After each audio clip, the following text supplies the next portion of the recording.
Thousands of trucks ready for sale, just sitting unused in lot. Ram dealers aren't discounting trucks anymore. They're dumping them. Prices are collapsing so fast. But here's the part no one wants to admit. The collapse isn't stopping at dealerships. It's heading straight for your resale value, your financing options, and your future truck costs. So what's forcing brand new Rams to sell for what feels like wholesale? Why are dealers suddenly terrified of being the last one holding inventory? And what happens to the people who paid full price just months ago? Once you see what triggered the first crack, you'll understand the discounts aren't the story. They're the warning sign. The day Ram prices broke. Panic did not creep into Ram dealerships. It arrived like a hammer. The first morning, it became undeniable. A buyer walked straight up to a brand new Ram, half-ton priced near $80,000, stared at the sticker for less than 5 seconds and said, "I can get the same truck for half that across town." That sentence cut deeper than any slow sales day ever could. It meant the collapse had already started somewhere else, and we were the last to hear about it. Within hours, more customers repeated versions of the same story. They offered me $20,000 off. They're practically giving them away. Why are your prices so high when everyone else is slashing? But the truth was worse. No two dealers were quoting the same number anymore. Some were dropping prices so aggressively it looked like they were clearing out flood-damaged units. Others were discounting brand new inventory past the point of reason, desperate to survive one more week. By the second day, the phones went silent. Buyers were no longer shopping. They were hunting for whoever would fold first. And Ram dealers, terrified of being the last ones holding overpriced 2025 and 2026 models, began folding faster than anyone expected. Trucks that once held firm value were suddenly selling for pennies on the dollar, and nobody knew where the bottom was. But the panic didn't truly explode until dealers realized the factory wasn't slowing down. Inventory that wouldn't stop coming. The disaster should have stabilized once prices crashed. Instead, it accelerated, even as dealers began blowing out Ram trucks at margins so thin they were nearly invisible. Stellantis kept shipping more. Carriers showed up in waves, offloading rows of trucks that instantly transformed our lot from a dealership into an overcrowded holding yard. It felt like a cruel joke. How could we sell what we already had, let alone what kept arriving? Every morning, the inventory manager printed new lot maps. Every morning, the maps became more frantic. Trucks were squeezed into angled lines, stuffed into service lanes, wedged behind buildings, and parked so tightly, technicians had to climb in from passenger doors. We were drowning in supply while demand evaporated in real time. The pressure was suffocating. Dealers begged Stellantis for relief. Instead, shipments increased. Allocation formulas were still firing based on last year's demand, and nobody at the corporate level corrected them. Meanwhile, customers saw the overflowing lots and assumed desperation, which only pushed prices lower. If trucks were stacked 3 deep behind the service bays, surely a dealer would accept any offer that got one of them off the property. Inventory wasn't just piling up, it was reshaping buyer psychology.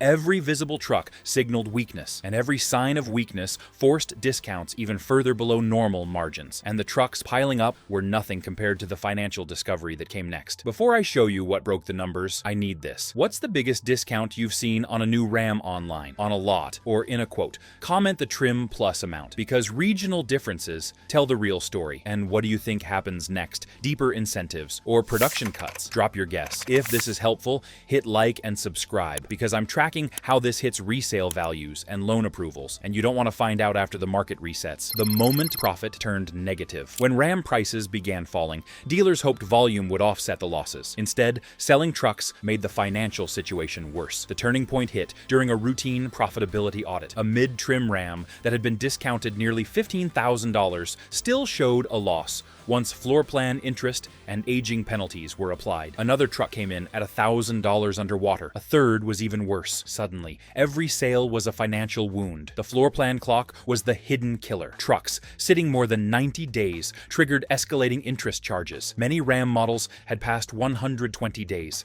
some close to 180. That meant the discount needed to move a single truck was already erased by the cost of holding it. Dealers weren't lowering prices because they wanted to. They were doing it because the carrying costs were crushing them. Finance directors across the network began comparing notes. The results were terrifyingly consistent. Once inventory aged past a certain point, The only way to reduce losses was to sell at a massive discount, sometimes far below invoice, sometimes at what felt like liquidation pricing. That's why Ram trucks were suddenly selling for pennies on the dollar. It wasn't greed or competition, it was survival. Survival turned into self-destruction. Cutting prices moved trucks, then killed momentum, then erased margins. The worst part showed up after the losses. Stellantis responded in a way nobody expected. Stellantis quietly moves the goalposts. Dealers expected Stellantis to intervene once prices collapsed and profits inverted. Instead, the company doubled down. During a tense conference call, corporate leaders insisted sales targets remained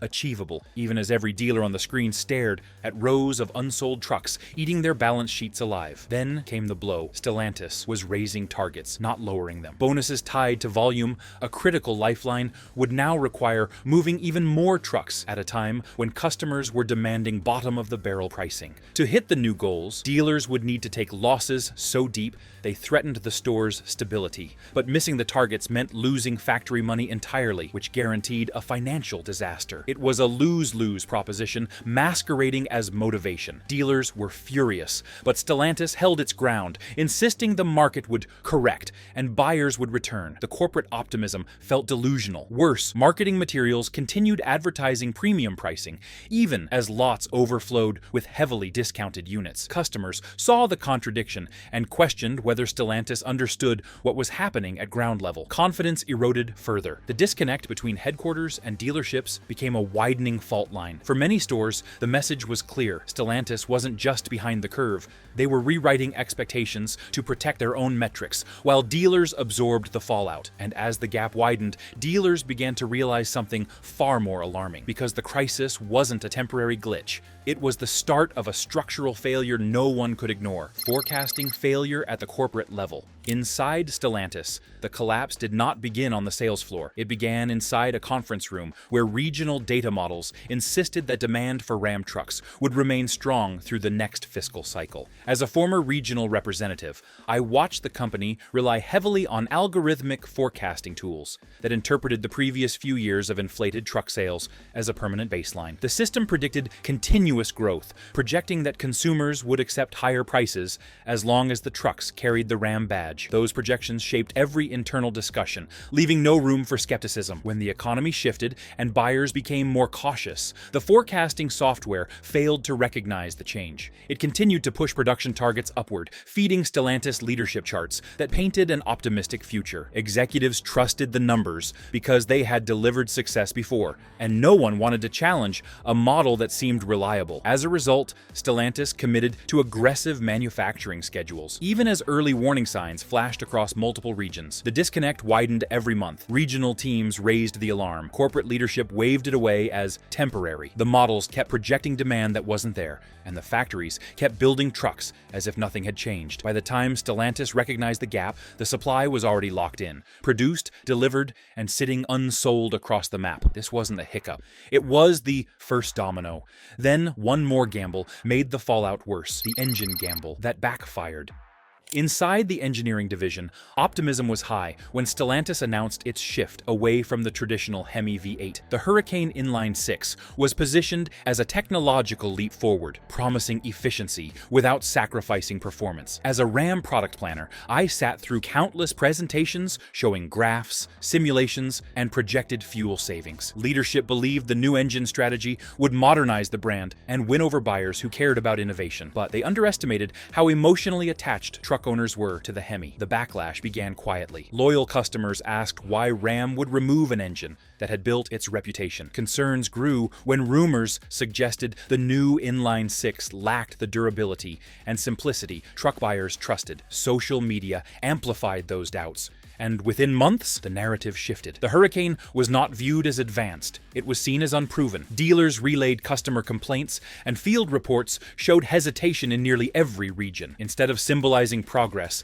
the engine strategy became a wedge dividing Stellantis from its core audience. Engineers could defend the Hurricane on paper all day. The market had already made its decision. Buyers wanted the sound, the simplicity, and the legacy of the Hemi. By the time limited V8 options reappeared, trust was already cracked. The gamble didn't just fail to excite people, It pushed loyal buyers away at the worst possible moment. See, engineering lit the tension. Marketing turned it into a wildfire, a marketing message that missed the buyer. The marketing team believed they could sell the new Ram lineup through premium imagery and bold messaging. As someone who worked inside those strategy meetings, I saw a department convinced that higher prices could be justified with lifestyle branding and emotional storytelling. They leaned heavily on rugged visuals, aspirational taglines, and cinematic campaigns intended to position Ram as the pinnacle of modern trucking. But the message no longer matched the market's mood, and customers felt the disconnect almost immediately. The advertisements emphasized luxury and innovation at the exact moment buyers were struggling with rising interest rates, higher insurance costs, and shrinking budgets. Instead of addressing concerns, the campaigns ignored them. Shoppers viewed Ram not as a forward-thinking brand,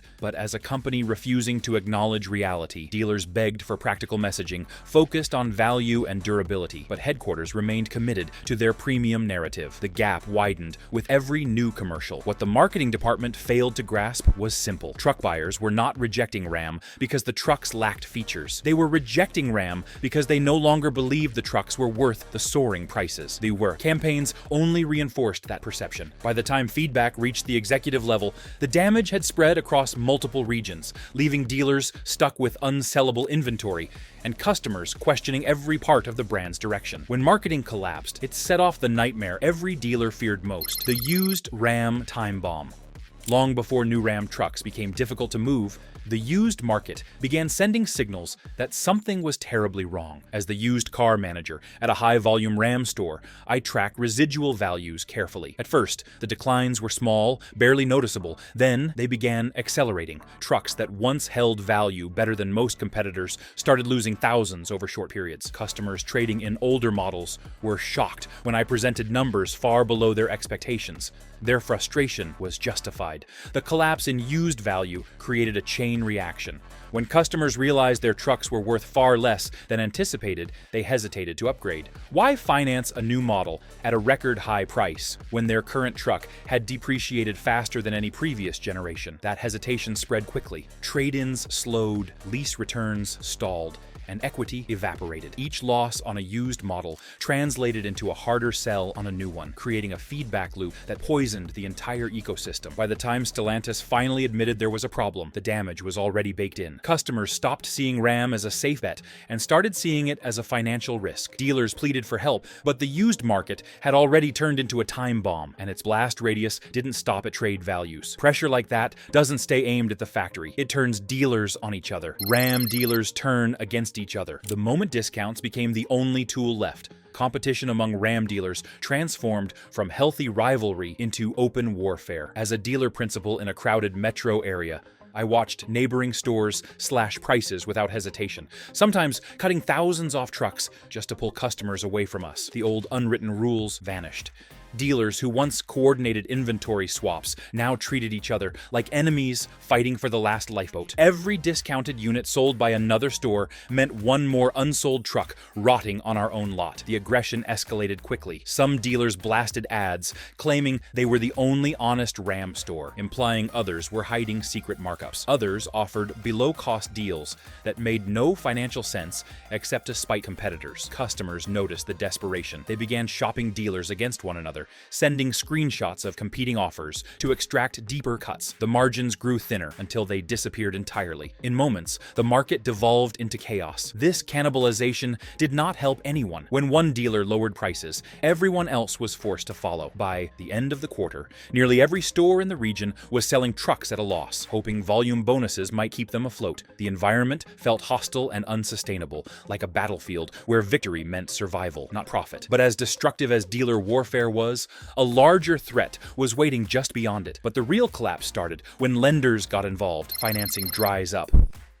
When lenders began reassessing Ram truck loans, the damage spread faster than anything we had seen. As the finance and insurance director, I watched approvals that once took minutes turn into hour-long reviews, only to end in denials. Banks viewed Ram trucks as unstable collateral. Falling resale values made the loans riskier, And many institutions quietly updated their internal guidelines. Suddenly, applicants who would have qualified easily a year earlier were deemed too risky for the same trucks. The tightening was subtle at first. Higher credit scores were required, down payments increased, interest rates ticked upward on specific models. But within weeks, the shift became impossible to ignore. Lenders flagged Ram half-tons as depreciating assets, and even strong buyers struggled to secure competitive financing. When customers realized they were being penalized simply for choosing a Ram, frustration exploded. Deals collapsed in the finance office daily, leaving sales staff defeated. Financing restrictions didn't slow the market, they froze it. Buyers still wanted trucks, but lenders no longer trusted the collateral. Deals that should have cleared instantly were denied, leaving discounts useless and managers scrambling to save sales that couldn't be saved. Each rejection tightened the chokehold until dealers demanded answers from Stellantis. What came next wasn't relief, it was division. Stellantis' answer split the network and set off a chain reaction that turned allies into rivals. Ram regional incentive warfare. Stellantis responded to collapsing sales by deploying a strategy that fractured the dealer network even further. As a regional sales representative, I witnessed the rollout of asymmetric incentives designed to push volume in specific zones while leaving others with minimal support. One region might receive thousands in bonus cash per unit, while another received almost nothing. It was not strategic. It was desperation, masked as optimization. The reaction was immediate. Dealers in low incentive regions demanded answers, accusing Stellantis of sabotaging their ability to compete. Meanwhile, high incentive regions began advertising massive discounts, drawing buyers from hours away. Customers traveled across state lines to chase the best offer, leaving some stores barren, while others were forced to process sales at breakneck speed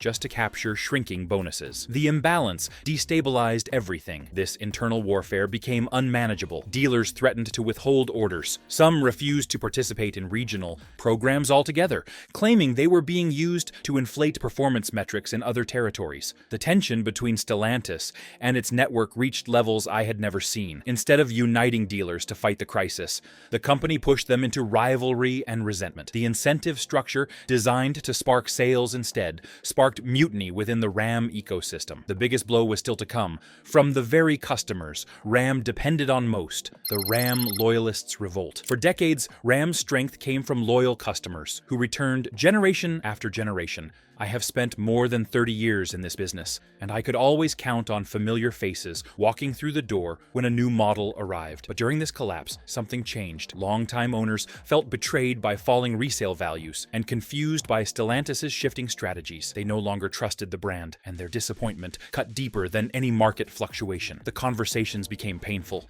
Customers who once bragged about their trucks now approached cautiously, asking why their trade-in values had plummeted or why the engines they preferred were discontinued. They felt misled. Many believed Ram no longer understood them or respected the legacy that built its reputation. Worse, they felt punished for staying loyal, while newer buyers were rewarded with steep discounts and incentives. The emotional bond that once held the brand together began to dissolve. When loyalists walked away, the effect was immediate and devastating. Without their support, sales teams lost their most reliable base. Word spread quickly through communities, online groups, and local networks that had once acted as Ram's strongest advocates. The revolt was quiet but powerful, a collective decision made by ordinary owners who felt abandoned. Their departure marked a turning point that could not be reversed. It triggered the final unraveling, one Stellantis could no longer ignore. The fleet buyers walk away. Fleet customers had always been our stabilizing force. When retail buyers hesitated or the economy softened, fleet operators kept orders flowing. But as Ram's pricing became unpredictable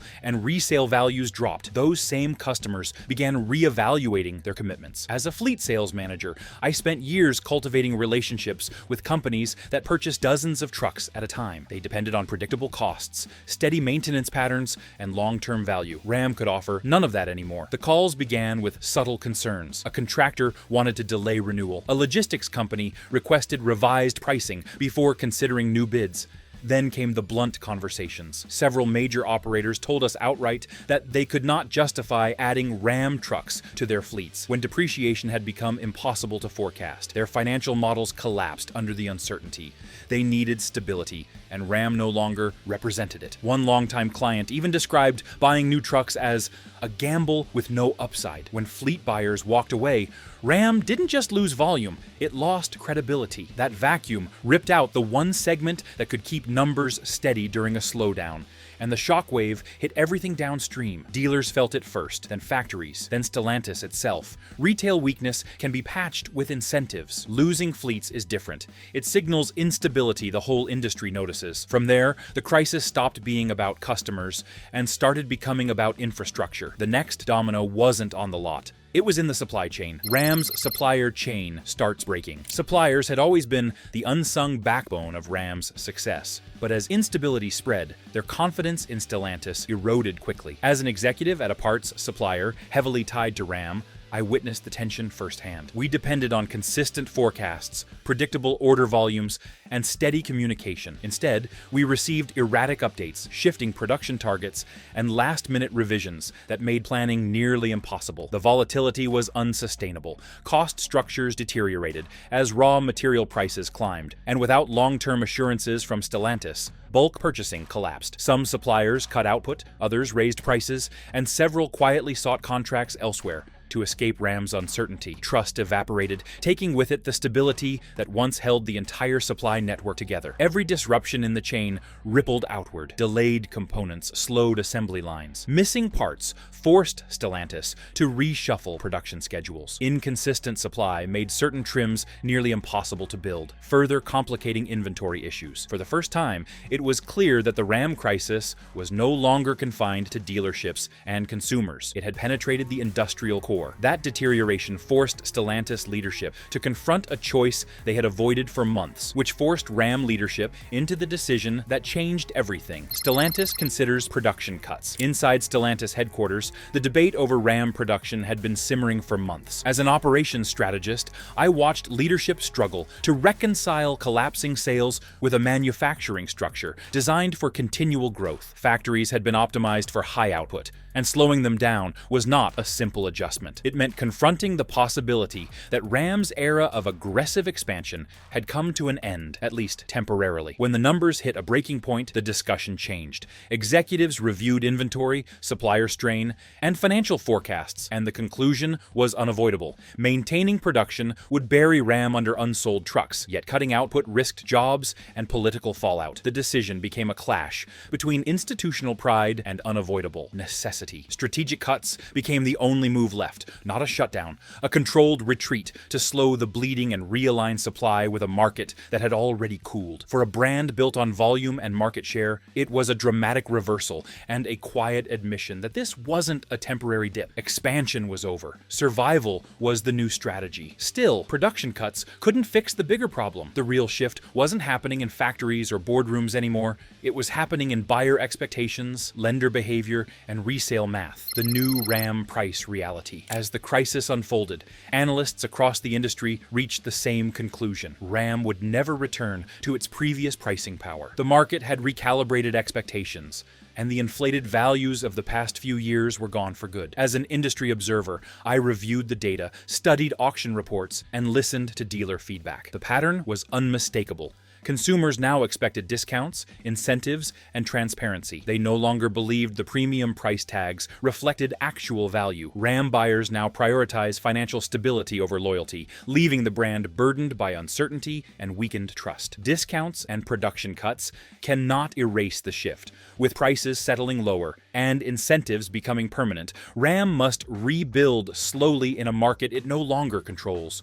Survival now demands discipline over ambition, and just as stability returns, another shock is already forming. The Ram crisis isn't just a dealer issue anymore, it's a full market reset, changing how trucks are priced, financed, and valued. So here's the question. Do you think Ram can recover its reputation, or is this the new normal? Drop your thoughts in the comments. If this helped you see what's really happening, hit like and subscribe. I'm tracking the next phase before it hits resale values, financing, and trade-ins again.